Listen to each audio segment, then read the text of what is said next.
தனித்தனி இயக்கம் நடத்திய போதும் கொள்கையால் ஒருபோதும் பிரியாத தந்தை பெரியாரும் பேரறிஞர் அண்ணாவும் வெவ்வேறு வழக்குகளில் ஒரே சிறையில் இருந்தது இதே திருச்சியிலே தான்.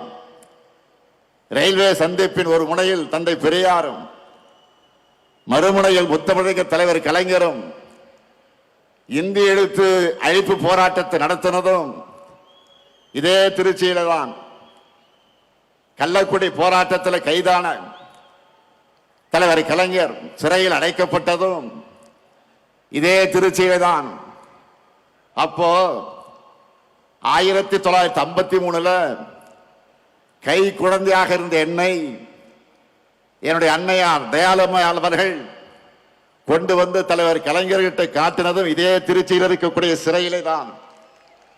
இது மட்டுமா, கலைஞர் அவர்கள் முதல்ல சட்டமன்றத்திற்கு தேர்ந்தெடுத்து அனுப்பிய குளித்தலை தொகுதி இருந்ததும் இதே திருச்சியிலே தான். அடுத்து பேரறிஞர் அண்ணாவுடைய மறைவுக்கு பின்னால் தலைவர் கலைஞர் அவர்கள் நமக்கு 50 முழக்கங்களை தந்ததும் இதே திருச்சியிலே தான். அதனாலதான் சொல்றேன், திருச்சி என்றாலே திருப்பம், திருச்சி என்றாலே எழுச்சி, திருச்சி என்றாலே உணர்ச்சி, திருச்சி என்றாலே மகத்தான வெற்றி.